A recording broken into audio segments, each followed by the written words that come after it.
Right, hi, welcome back to Mind of Crime, and I'm continuing with Christina Applegate, You with the Sad Eyes. Just checking my mic is working. Okay, let's crack on. I knew my anger towards myself, my self-denial of food, and my generally damaging relationship with it were all trauma-based.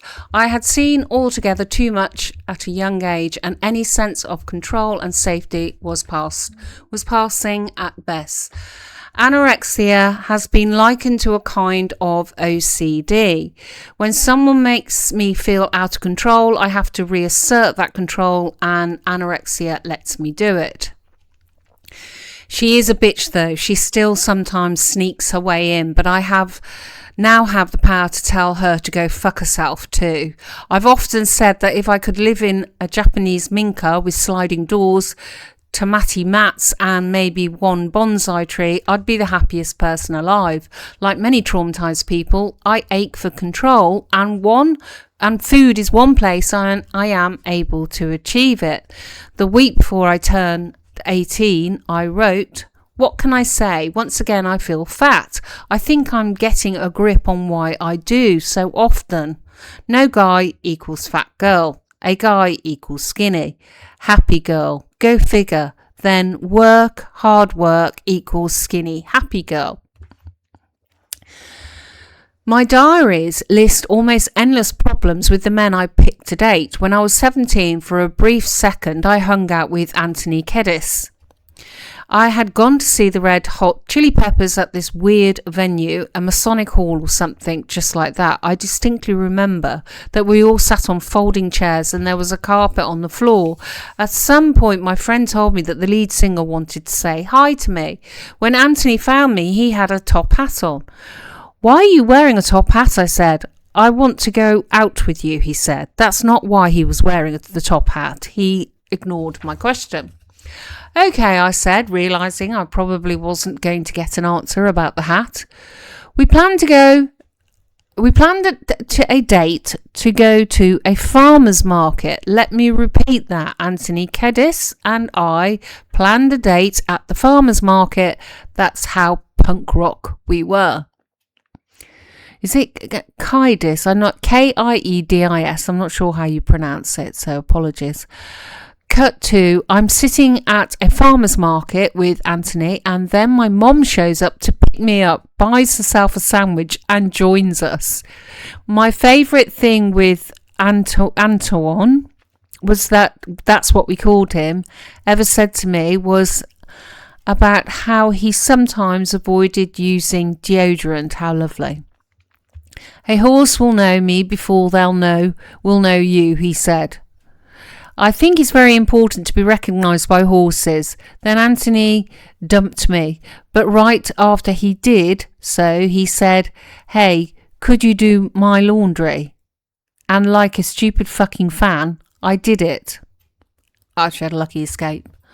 My feeling has always been, I'm going to fix you, I'm going to save you, I'm going to help you. I have the means to help you, I have the means to save you, and I have the means to fix you. I loved the assholes and the fuck-ups because they were interesting and different and musical and weird. Many women find men they want to fix, counting on a serial hope that these men will become what we envisage for our lives. Sometimes it's possible, but mostly, ladies, it ain't. My universe always sent me beautifully fucked up dudes in need of fixing, but maybe I was the one who needed fixing after all. I was constantly in conflict with men who didn't call me, who played games, who shifted their affections and ignored me. Partly this is because we were all so young, of course, but I also think I was fatally attracted to men who were troubled and selfish and self-centered. This would come to be very true the older I got. And somehow I'd ally my self-worth and my disgust for my own body with the fluctuating attentions of young men who were unserious about relationships if they thought about them at all. What I desperately wanted was control, and that control was often most fervently needed when I came up against cruel behaviour. A few years after Married ended, I shot a movie in England, and someone in the production crew was so cruel to me, verbally abusing me, that I found myself controlling the situation by yet again severely limiting what went into my body. Most days I would only have soup for lunch. If there was one drop of oil in it, I would push it away, telling myself I couldn't eat it. Some days I would have one bite of banana and nothing more. I even had a spin bike installed in my hotel room, and I would spin all day long. Now, having a daughter and wanting so much for her, it kills me how I treated my younger self. I was down to maybe 100 pounds, and one day I kept one of my best friends waiting while I did another 45 minutes on the bike. She had travelled 4 hours across the UK to see me. When I finished my workout, she said to me, "You look disgusting." I hadn't even looked in the mirror. I couldn't bear to, so this was news to me. I remember sitting on the toilet that day and looking down at my stomach, only to find I had no stomach. All I could see were bones, rib bones, hip bones, bones. I used to joke back then that if my hip bones weren't the first thing to enter a room, I was overweight. Married with children was the orphan child of the Fox network. No one really paid attention to us. We were controversial for sure, especially after the intervention of an anti-obscenity activist, Terry Raccolta, who had single-handedly wrote letters to advertisers complaining about blatant exploitation of women and sex and anti-family attitudes. On the back of her one-woman crusade, we had lost a bunch of advertisers, including McDonald's and Procter & Gamble, the latter of which went so far as to say the show was a negative portrayal of the American family. I didn't know what American family they were talking about. With the controversy swirling, the show got moved from our original 8:30 p.m. slot to 9 p.m. post-Watershed, but our ratings continued to be solid, and within a year all the advertisers had returned. It's probably worth noting that compared to today's TV, Married was incredibly tame, but we aired in Reagan's America, replete with its rise of the religious right and the tutting from the moral majority. I'd love to hear what Ms. Raccolta thinks of sitcoms these days with their blowjob jokes and backdoor fun. Katie Sagal, who played my mom on the show, had the last laugh, of course. In an interview a couple of years ago, she said, "We sent Terry Raccolta flowers every year. She tried to get us off air, and all it did was get us on the front page of the New York Times, and it doubled our audience." Eventually, the show cemented itself into American culture. It was never quite a smash hit, despite Terry Raccolta's best effort. It was a cornerstone of Fox's output, and we all became famous in our own way. I remember at some point we went to a mall in the middle of somewhere for an appearance, and once we were done, a crowd of fans literally chased us back to our cars. Everyone wanted a piece of us, especially me. It was our Beatles at Shea moment. I don't remember where the mall was, but Ed O'Neill, who played my dad, and Katie would know. They have the best memories of any two human beings I've ever known in my life. Ed especially remembers everything. "Don't you remember?" he'll say. "Come on, Christina." Nope, not a clue, I'll say. It was a different world before Sadie, before my star in Hollywood, before MS. As for Kelly Bundy, she just liked the attention. She didn't do anything with it. If she had been one-dimensional, no one would have cared for her. Instead, even when she had been provocative, she was still innocent. At least in her early seasons, she was too young to be sleeping with people. As for the actor who played Kelly, she waited until the preposterous date of 8/8/88 to have sex for the first time. as diligently noted in my diary. Guess what? You know, when I was talking about how I needed to have sex, well, I did. And I did the dirty deed with the only person I would want to do it with for the first time with anyway. I just made love to, name redacted, twice. It hurt like a motherfucker, but oh well, it's over with.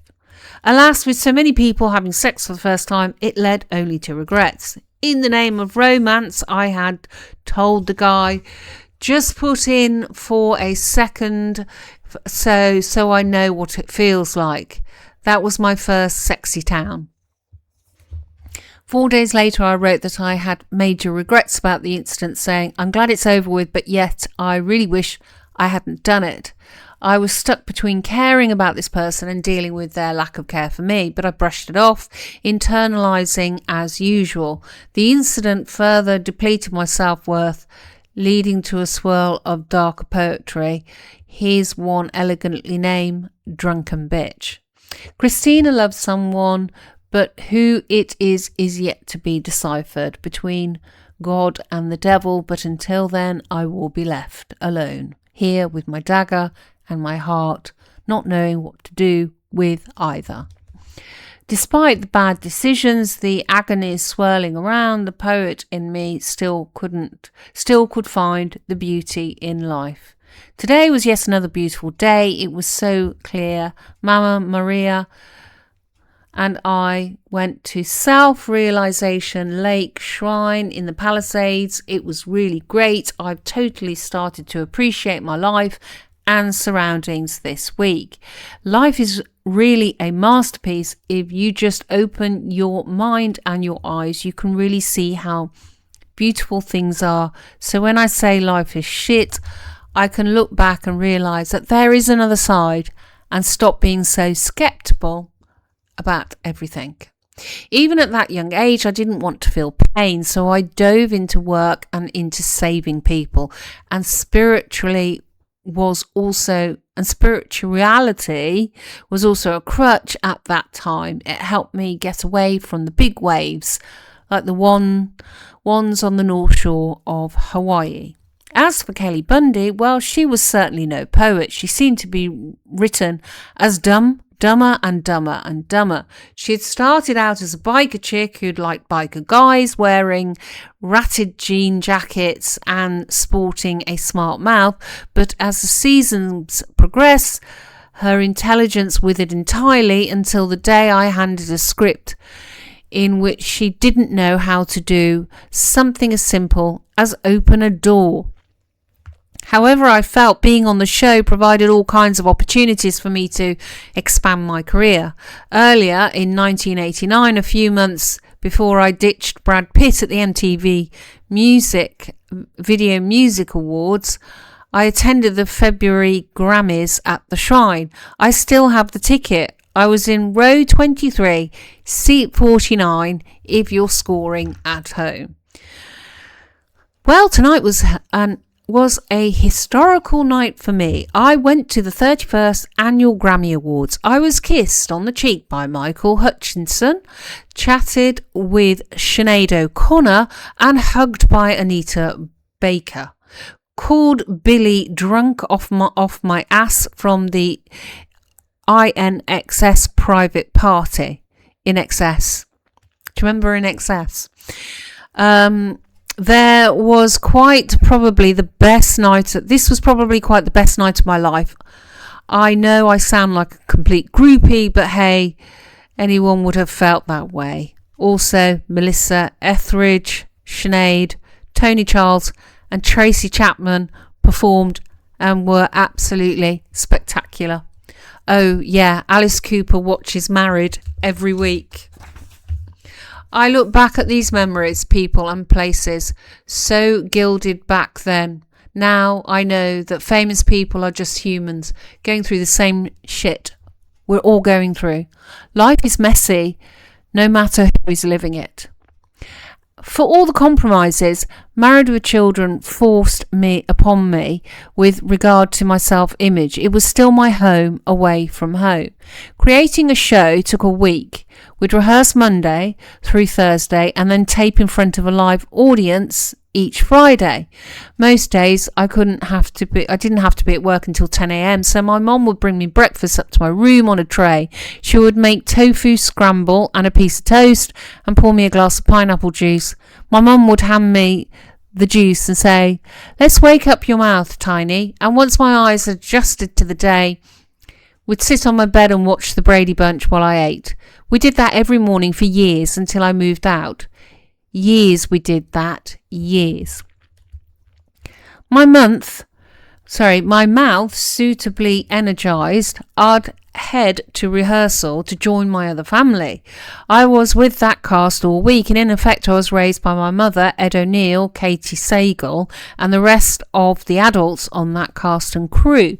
In recent years, I've said about both Ed and Katie, if people don't like me, you can blame them, and if people like me, you can blame them too.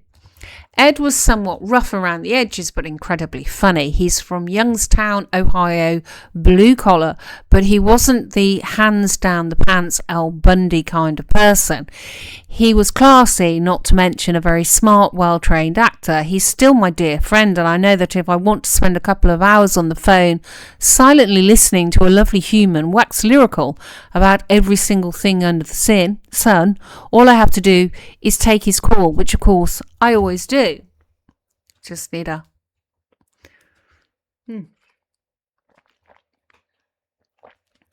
throat's getting a bit dry at the back. As for Katie Sagal, I'll never forget walking into the rehearsal studio for the first time. At the same time, there were multiple spaces in one building where Columbia Pictures Television had all their rehearsal studios for shows like Who's the Boss and Different Strokes and Married and many others. I was 15 years old and Katie was 30, and I thought she was so hot.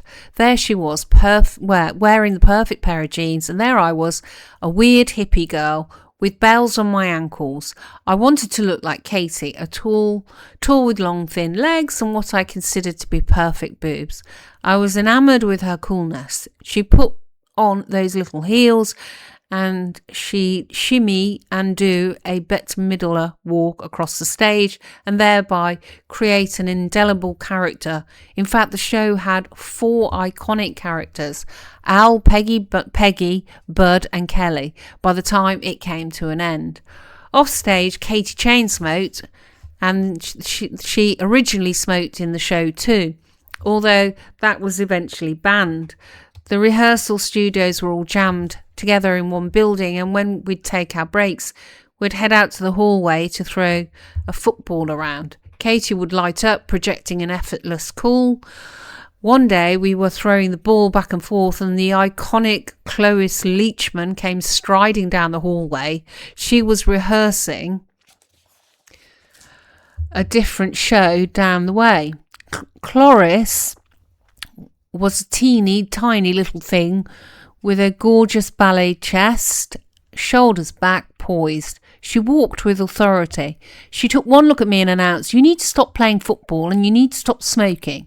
In my head I thought, whatever, but what I said out loud was, "I'm not smoking. Tell Katie, don't talk to me about it." Katie looked at Cloris and brushed her off. Yeah, okay. And that was it. Cloris left. And Katie kept smoking. Katie was a very tough, beautiful earth mother who lived through so much stuff and was just grateful to be alive. She wasn't about to have anyone tell her what to do, not even a legend like Cloris Leachman. Our set had a wonderful atmosphere. It was fun. It was funny. These were the people I spent all day with, every day. We were a bunch of broken people, beautiful broken people, raising each other regardless of our different ages. We were doing something no one had done since All in the Family, a show that had been centred on anti-heroes just as ours was. Sarcastic was our love language. We didn't have deep conversations about life outright, but we got each other. Katie knew what I was going through outside the set. She didn't have to talk to me about it. She was just there. Ed would kick anyone's ass to protect me. I knew they had my back. I didn't tell them very much about what I was going through. I didn't really tell anyone. I never have until now in these pages. But my family at Married with Children just knew in the way that families know. They knew to protect me without me even seeing it at the time. I always remember this exchange from the show. Peggy asks Al, "What are you thinking?" Al says, "If I wanted you to know, I'd be talking." That sums up the show and the people and, honestly, my life. But for a while, I did feel a bit left out by everybody on Married. Back then, I didn't like snark, if you can believe it. I didn't cuss except to myself in my diary. I didn't like bad things being said about other people, and I didn't like negative talk. Just as in any workplace, there would be gossip and people talking behind others' back. But I would walk away when it started, like I was somehow above it. I was trying to uphold some kind of decorum to eradicate the mess I felt inside. I think inadvertently I made them feel bad. These days I'm Mistress Snark. The truth was, I was in my own space, in my own head. I would write, and this is on Wednesday, May the 31st, 1989. Can't really tell how I'm feeling at the moment. A bit paranoid, a bit down, a bit giddy. But for some strange reason, it all doesn't seem real. I'm alive, but right now I don't feel real. For the last 3 hours, I've been fading into oblivion. Madness pounding in my brain. Why, I don't know. Will you please hold me because I'm insane and I don't know what to do. How can I be happy one moment and feel like dying in the other? I'm sure everyone on set knew something was wrong. A demon had slipped into my life. A man I would only just survive. We've got Nostradamus, chapter 6. So let's have a look at this. Okay. In my late teens, me and my mother and a friend of hers took a trip to Paris. When Mom and I headed back to the States, her friend stayed in France for another week and went to Père Lachaise to visit Jim Morrison's grave. She arrived to find a man lying across it while his friends took photographs. I suppose Morrison does that to people, although in my case, when I visited his grave, I knitted a scarf and drank an entire bottle of red wine, no cups. They all got to talking and she called me a few days later to say that the guy on the grave was the most amazing guy in the whole world. He's beautiful. When she came back to the States, she showed me pictures of him from magazines. A year or so later, I was heading to Hawaii while on a break from Married, and the same woman urged me to reach out to this guy. He was, well, travelled, and she thought maybe he'd have some ideas about where I could go and what I could do. I called him, not thinking much of it. We stayed on the phone for hours. She'd been right. He was engaging, even to my mind, a bit eccentric. I continued to talk to him throughout my stay in Hawaii, and those conversations only deepened when I came back. My mom even told me that when I was away, he had been over to her house to see her. She urged me to meet him too. "Christina," she said, "he's the coolest guy. He's totally your type." I asked him what his plans were for Mother's Day, and he bemoaned the fact that his mother was away, and I didn't hesitate before inviting him to join us at our Mother's Day lunch. That's when it all started. How I wish I had never extended that invitation. Years ago, there was a Moroccan restaurant on the corner of Sunset and Stanley called Dar Maghreb, run by Pierre Depois, a French chef of rotund proportions straight out of Central Casting or Ratoul.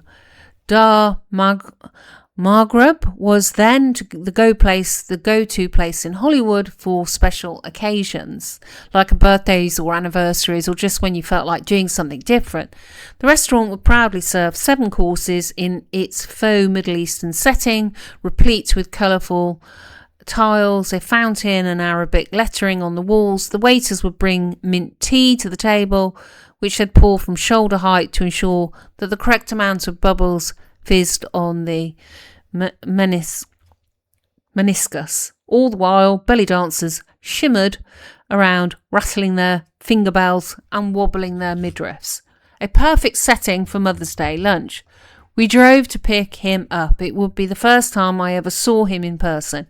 He slipped into the back seat, leaning forward to kiss me on both cheeks in the European fashion. I was immediately fascinated with him. He held himself with confidence, something I found totally sexy. During the meal, I kept wanting for my mother to go to the bathroom so we could be alone. He and I weren't even talking to each other very much, but there was an undeniable energy between us. When my mother finally stepped away, he moved to sit next to me, and without word, he picked up a strawberry from the table and held it to my mouth.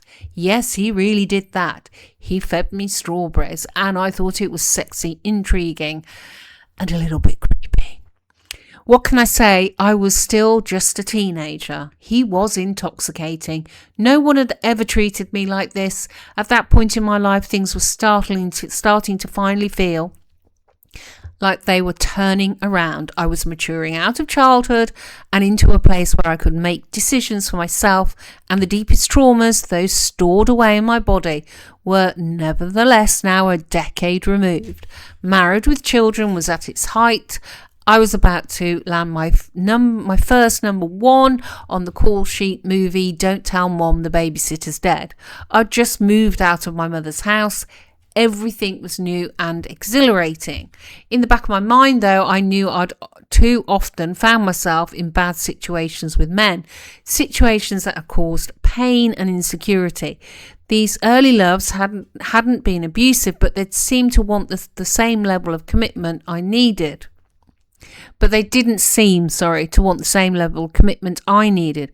I wanted the ones who didn't want me. I was a romantic. I felt things very deeply. My diaries are filled with longing and hope, and I'm sorry to say, disappointment.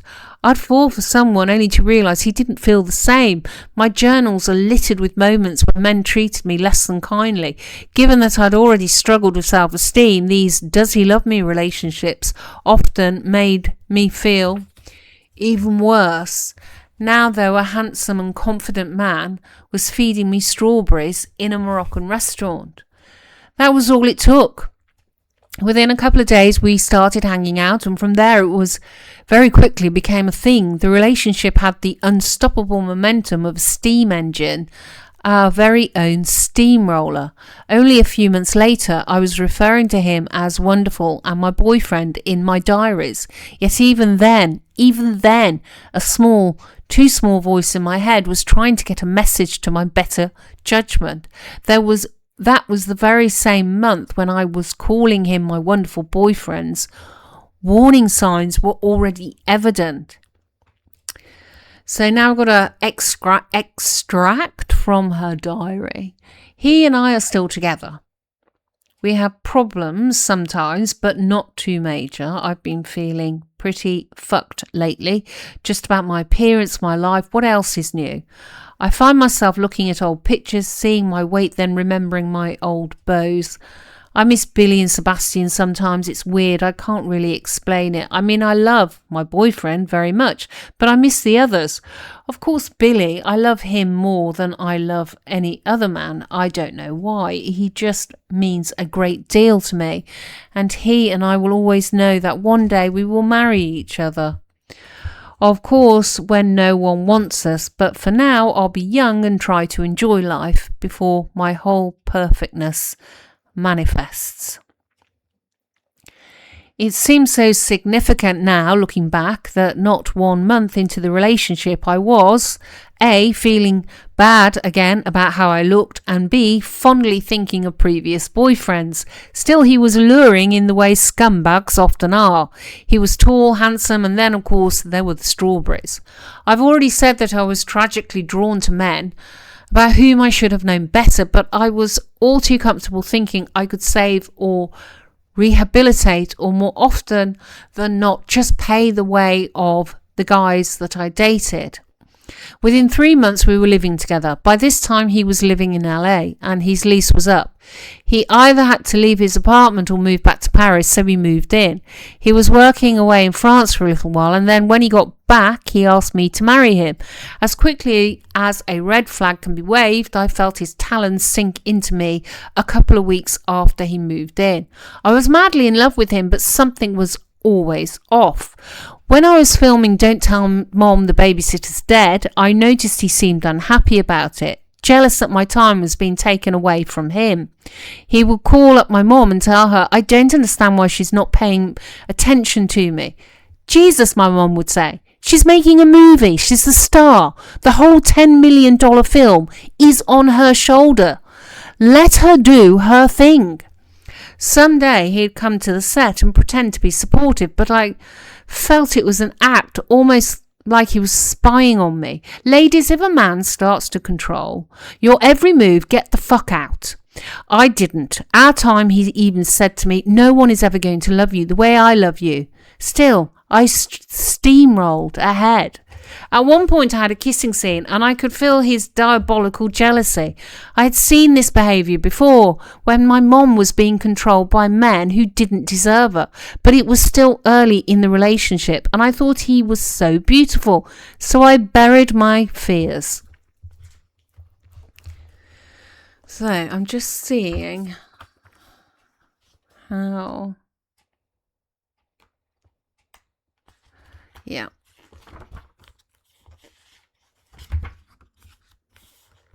Okay.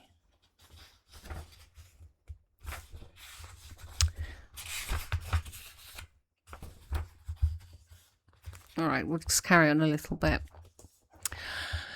Just like Married, I hadn't wanted to make Don't Tell Mom the Babysitter's Dead at first because it was a studio film. I wanted to do independent movies. I didn't want to sell out. I thought the movie was cheesy, but then I thought everything was. When it came out, it was a huge flop. A flop that prevented me from getting jobs right away.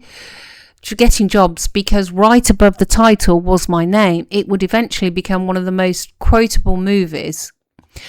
I watched it recently and thought, what a great and weird little movie. All these years later, people are still saying, I'm right on top of that. My character was an anti-teen idol, smoking cigarettes and cussing. I still remember insisting on wearing my green Doc Martens. But she was just not what the world wanted at that time, I think. And as a young woman in the public eye with painfully low self-esteem, I took it hard. He was the kind of boyfriend who could taste that on my skin. And he acted accordingly. Men like that don't tend to prey on strong women. And though I had had a tough life already, I was sensitive and open and lacking in the kind of steel it would take me years to cultivate. I was a poet, for God's sakes. There were so many little things that I felt he did to chip away at me, adding up to a relationship that left me in tatters. He didn't like my clothes for a start and would tell me what to wear instead. I could feel him get angry when I was eating too much or even just when I was eating, which was hell for someone who'd already had a fucked up relationship with food and her body. I was always terrified he'd turn up on set too. To this day, there is still a set of tyre skid marks on the Highland exit of the 101 in Hollywood left when I felt like he was, and I'll just need to skip back. There's some lovely photos in this book, by the way, just to let you know. Trying to get us off the freeway one day. I'd never been so scared in all my life. I knew it wasn't right, but I was hooked. When something happened on my birthday that November, the small uneasy voice inside me became a scream. I should have fled then, but men like that have a way. I was still living in the house besides the country store in Laurel Canyon, and one day I could hear him on the phone downstairs having a tempestuous argument with someone. When I went to see what was going on, he yelled, "You tell your fucking mother I don't want to fucking ever try to help her with anything ever again."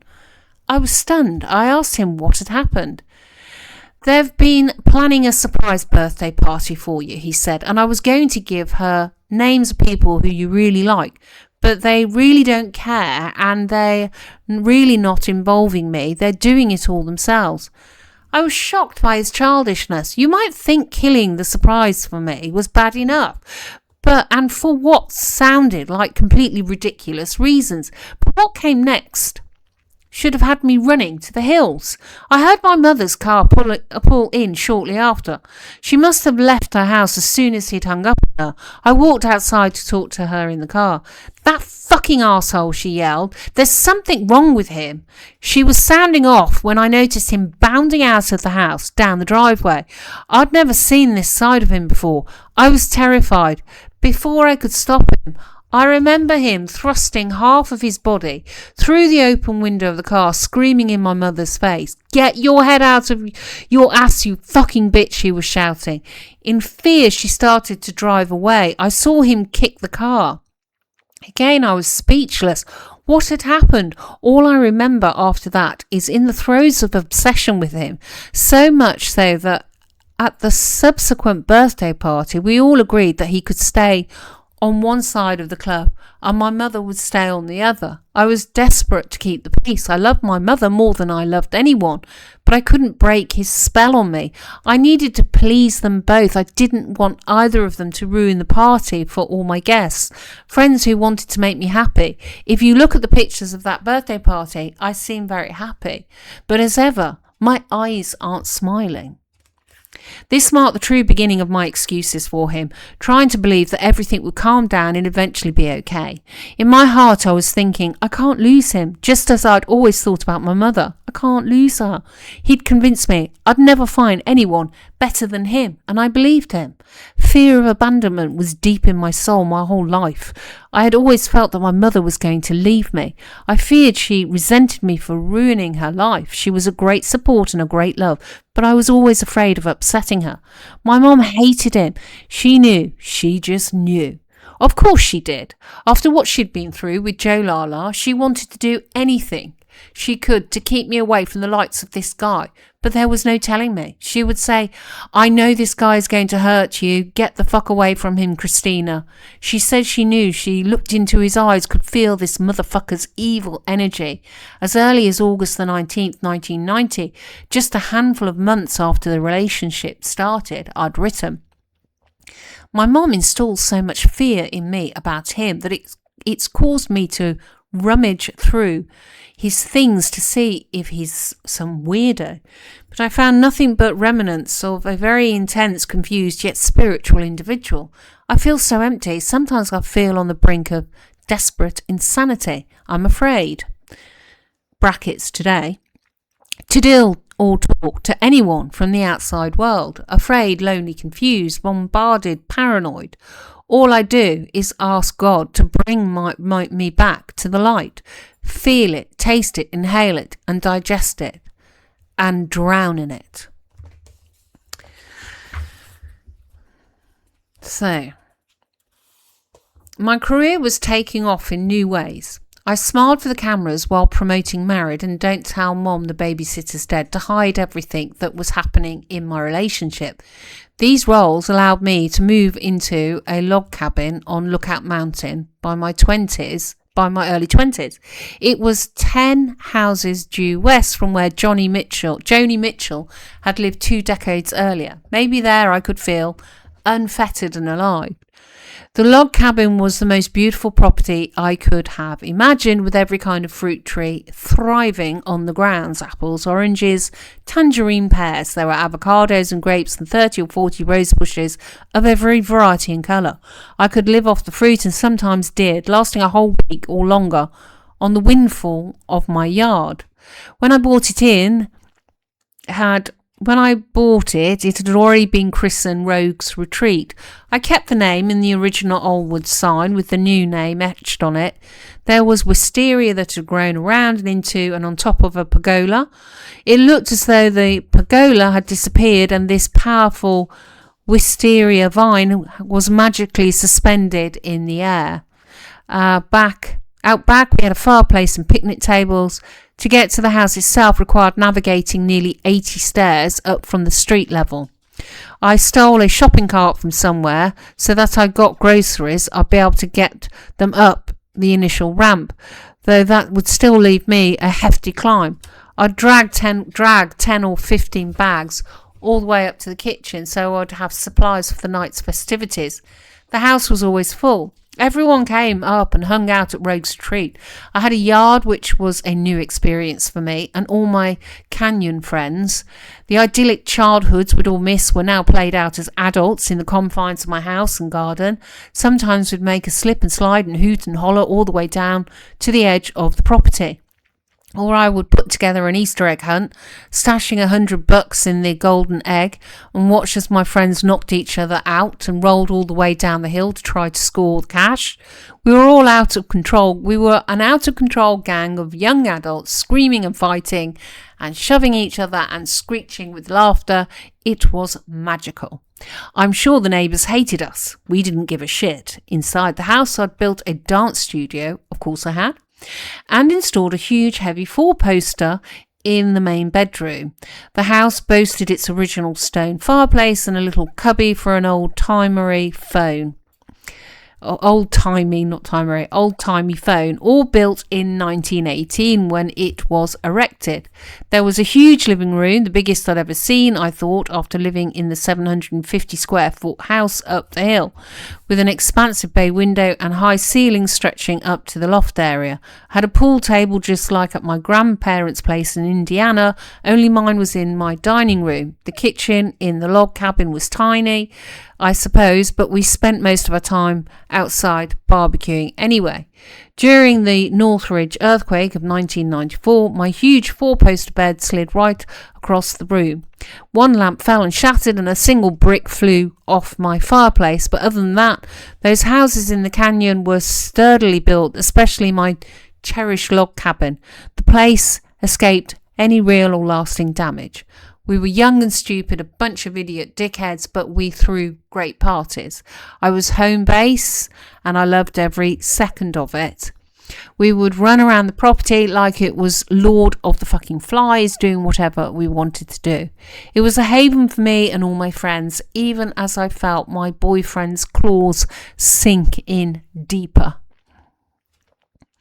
When I try to understand the relationship now, the only way I can do so is by excavating my early childhood. My father had left when I was a baby, and my mother had brought Lala into our lives and had occasionally left me alone for hours too. I don't suppose it takes a highly trained psychologist to see abandonment issues.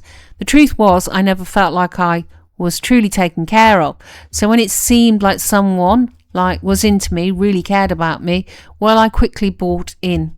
I quickly bought in, even if it turned out to be bullshit. I wanted to believe that I was everything to someone so badly. I needed their validation because I didn't really value myself at all. If a man appeared to love me and passionately love me at that, I never knew if that was the last time it was going to happen, so I put up with it everything else. I hated myself. I thought I was ugly and fat and stupid and uncool. This guy offered me protection and what I thought was love. I was desperate to have that, and it registered as some fun house version of happiness. I totally adored him. I hadn't had many lovers by then. I would describe myself as still kind of a virgin at the time, or at least inexperienced and naive. We had waited a month to sleep together, and when we did, our bliss had kept us up until 6 in the morning. Well, coupled with the first and last time I took ecstasy. With the dawn breaking, he headed down to the 7-Eleven on Sunset and bought champagne and orange juice, and we sat outside on the swig, drinking and basking in the love we shared. After the initial bliss, we'd never really had the romance of going on real dates. We'd just hang around the house. I introduced him to John Frusciante and the rest of the Chili Pepper crowd I knew. John thought he was cool, but it didn't stick. We didn't become one big happy house with 2 cats in the yard. Pretty quickly I was isolating, blocking out my friends, closing off the circle of people around me, staying in when previously I'd been out and about in Los Angeles.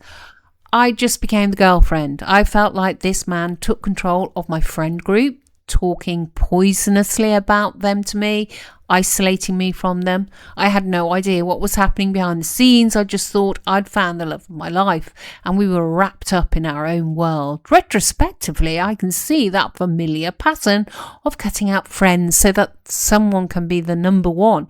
It was always the same thing. No one loves you the way I love you. I know now that a lot of people hated him and wanted me away from him, but people so often don't do anything about it. And so the dark and painful vortex kept spinning tighter and tighter. Well, I'm going to take a little bit of issues with what she said there, because we all know you try and tell people that this person that you love is no good for you, and who gets tossed out and told to shut it. So I'm not sure saying, but people so often don't do anything about it. Yeah. I bet you there were people who told her they weren't sure of. Well, her mother was telling her. So her mother told her. So there were people. Anyway, it wasn't just my mother and peers who had reservations about this guy. The cast of Married and Children felt he was trouble too. In the spring of 1992, as part of the upcoming season 6, it was decided that Married with Children would decamp to England to film a 3-episode story set in the UK. I have no idea why anyone thought it would it made sense to have the Bundys in Britain. I'm not sure I can think of a less likely combination than raw Bundy bawdiness in the land of abject politeness. But there we were, filming at all the cliched locations like Buckingham Palace and Harrods and Hyde Park Corner and Heathrow Airport, as well as out in the Kent countryside. My boyfriend came with us and my colleagues' disdain became clear pretty quickly. In fact, I thought Ed O'Neill was going to punch that motherfucker out. He hated him so much. If I was ever to ask Ed about him, I'm sure I'd be met with a 2-hour monologue of loathing even today. I remember him causing trouble from the beginning. I couldn't leave the house in tight clothes. I always had to wear a bra. I wasn't allowed to wear form-fitting clothes on the show anymore. I had to change my whole wardrobe. The unhappiness made me gain weight, which he also hated. I was living in hell. On the plane back from Europe, I ate 2 pieces of shrimp and some cocktail sauce. I remember the exact number. That's how neurotic I was. I ate them in the bathroom so my boyfriend wouldn't see, but he clocked my empty plate. So when I got back to my seat anyway. "Why are you eating so much?" he said. After that, I started hiding food when I ate. I was a TV star and a movie star, a young woman who regularly appeared on talk shows and red carpets and award shows, confidently striding through life, looking everyone in the eye. In private, I was telling myself I'd never find anyone like him, never find anyone who was going to love me as much as he loved me. I thought, I'm not good enough and not attractive enough. Page turning. To have anyone or have anything that I deserve. As my fame grew, my self-esteem shrank. I wish someone would notice, but when you're a celebrity, your life looks like a cakewalk. My sad eyes were crying, but no one could see. I felt his controlling nature worsen. During one altercation, I fell against my car in my garage. The argument continued out onto the gravel path, up to the steps that led to my house. I think he pushed me and I fell on the path where I rubbed my face on the stones until I bled. I did so because I was desperate to be seen for someone, especially someone I worked with, to notice. So I didn't have to tell anyone with words. I wanted to be saved. In the end, I was. In 1992, when Bill Clinton was running for president, Richard Dreyfuss had invited a bunch of actors to his house to establish a get out the vote push. And he included me because he thought I represented the youthful side of Hollywood. Richard handed us huge stacks of register to vote paperwork and asked me to take it to places where the young people congregated. I had bought Rogue's Retreat from people who owned a spot in Hollywood called the Sunset Social Club. I asked them if I could bring the registration forms to the club. Before I headed to the club, my boyfriend and I had a terrible fight.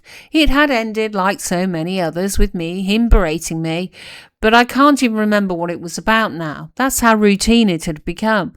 When I arrived, I couldn't shove it down. The owners could see I had tears in my eyes and I was shaking. The owner took one look at me and said, You are of no use right now. It was honestly nice to be seen, for once to be let off the hook. He gestured over to a table with a group of young women. Go sit with them. When I sat down, I could hardly breathe. But these women, who I didn't know, all rallied around me. They ordered me vodka gimlets, my grandma's drink. I loved them. At that table was Shannon, Carolyn, Tommy, and China. Those women are still my best friends to this day. They're the only people I'll let in my bedroom and the only people I'll let lie in my bed next to me. They saw me at my worst and rallied around a stranger. They were punk rock bitches and they weren't going to let a man fuck with them or anyone they cared about. It was a strength and resolve I desperately needed at the time. I still think of how random that moment was, how easily it could have never happened.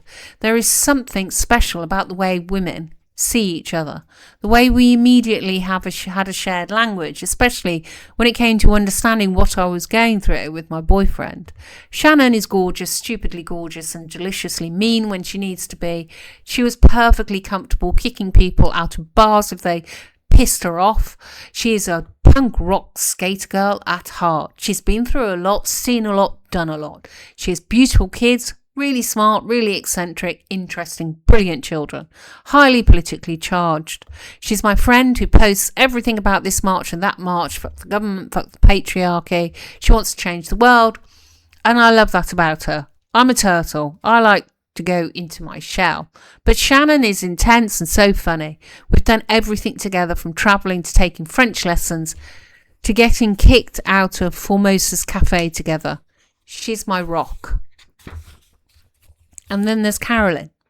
She grew up with Shannon in San Jose and was even a competitive skateboarder at one time.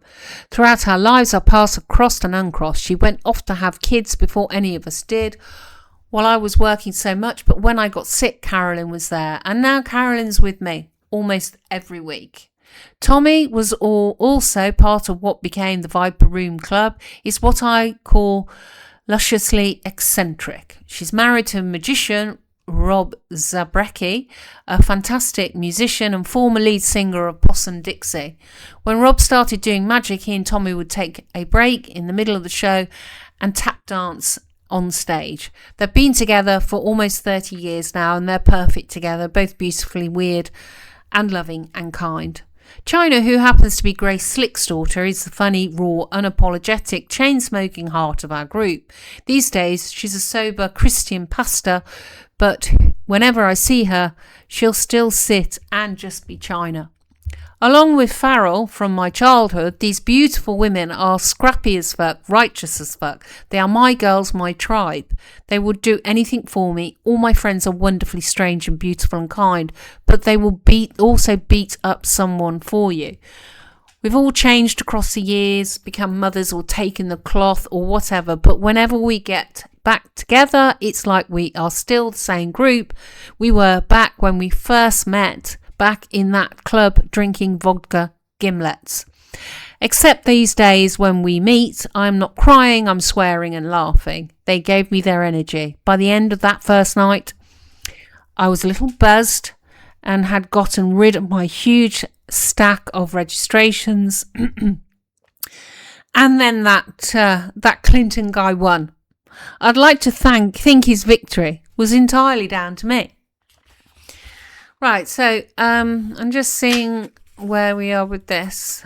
Okay.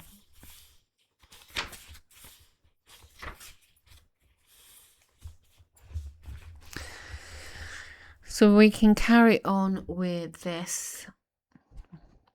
So it's just a nice little break where we are. We've not quite reached the end of the chapter, but there's kind of a break in the chapter. They've done a sort of like a sort of 3 dots above it, break. So there's probably a name for that, and I don't know what it is, and I'm probably showing my ignorance right now. But anyway, so please please make a comment, please do something, because there will be other people out there that might want to listen to this book, and they won't know that there's somebody here reading it. So please just do something. It's not for me, it's for other people. But I would really appreciate it. And thank you for listening. Thank you very much. Take care. Bye-bye.